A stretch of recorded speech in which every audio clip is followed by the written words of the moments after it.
اذان دینے لگے، اللہ ظہر کی نماز کی اذان دینے لگے، اللہ کے نبی کا انتقال ہو چکا ہے۔ جب اشہد ان محمد پر پہنچے تو روتے روتے روتے آواز بند ہو گئی، اور جلدی سے اذان پوری کر کے نیچے آئے، کہا آج کے بعد قسم اٹھاتا ہوں اذان نہیں دوں گا، میرا نبی نہیں ہے تو اذان بھی نہیں ہے۔ اور حضرت ابو بکر سے اجازت لے کر جب وہ خلیفہ بن گئے، جہاد پہ چلے گئے، 6 مہینے تک آئے نہیں۔ لاکھوں صحابہ جہاد میں گئے، کسی کو میرے نبی خواب میں نہیں آئے، صرف بلال کو آئے۔ بلال، یہ کیا بے وفائی، ہم سے ملنا ہی چھوڑ دیا، ہمارے پاس آنا ہی چھوڑ دیا۔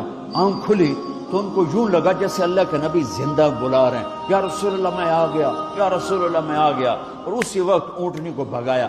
21 دن کا سفر، 21 دن کا سفر 7 دن میں کیا، 7 دن صرف نماز اور پیشاب کے لیے اترتے تھے اور بھگاتے بھگاتے بھگاتے۔ 8ویں دن جب مدینے میں پہنچے تو آتے شور مچایا، یا رسول اللہ میں آ گیا، یا رسول اللہ میں آ گیا۔ ان کے ذہن سے نکل گیا کہ آپ تو دنیا سے جا چکے ہیں۔ جب مسجد کے قریب پہنچے تو پھر تڑپ اٹھے اور چیخنے لگے کہ آپ تو ہیں ہی نہیں۔ پھر گئے سیدھے قبر پہ جا کے یوں قبر کو لپٹ گئے، یا رسول اللہ میں تو آ گیا ہوں، آپ کہاں ہیں؟ یا رسول اللہ میں تو آ گیا ہوں، آپ کہاں ہیں؟ یا رسول اللہ میں تو آ گیا ہوں، آپ کہاں ہیں؟ بے قراری میں روئے جا رہے ہیں، میں تو آ گیا ہوں، آپ کہاں ہیں؟ میں تو آ گیا ہوں، آپ کہاں ہیں؟ ہے نماز کا وقت داخل ہو گیا۔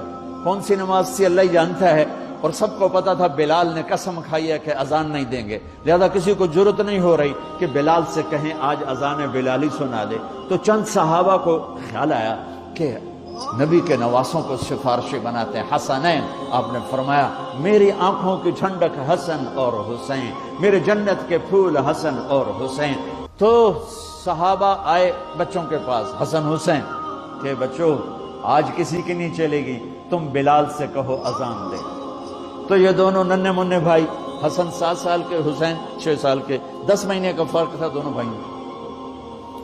چچا ایک درخواست، کہ میرے ماں باپ آپ پہ قربان، آپ درخواست کیوں کہہ رہے ہیں؟ آپ امر کریں، آپ حکم کریں۔ کہنے لگے جیسے آپ ہمارے نانا کے لیے اذان دیتے تھے آج ہمارے لیے دے دو۔ تو ایک دم وہ رونے لگے بلال، کہا ہے میرے بچوں، میں نے قسم اٹھائی تھی کہ میں اللہ کے نبی کے بعد کبھی اذان نہیں دوں گا، لیکن تم پہ تو ہزاروں قسمیں قربان ہیں، میں اپنی قسم توڑتا ہوں اور اذان دیتا ہوں۔ جب وہ چڑھنے لگے اس بی بی کے گھر، قریب ایک انصاری عورت کا گھر تھا جس کی چھت پہ چڑھ کے اذان دیا کرتے تھے، تو سانس رک گئے، سب کے آنکھیں پھٹ گئیں، اور وہ یوں منظر دیکھ رہے کہ آج بلال تو ہے، محمد مصطفیٰ نہیں ہے۔ آج اذان بلالی تو ہوگی لیکن محمد مصطفیٰ کی جھلک نہ ہوگی۔ جب انہوں نے کانوں میں انگلیاں، جب انہوں نے اللہ اکبر کہا تو مدینے میں گھر گھر ماتم بچھ گیا، عورتیں بھی چیختی ہوئی گھروں سے باہر نکل آئیں، سارے مدینے کی گلیوں میں چیخ و پکار مچ گئی، اور یوں سب کو لگا جیسے محمد مصطفیٰ زندہ ہیں اور ان کا زمانہ ہے، لیکن آپ تو جا چکے تھے۔ یہ بلال کو جو رتبہ میرے رب نے دیا، یہ غلامی مصطفیٰ کی وجہ سے دیا ہے۔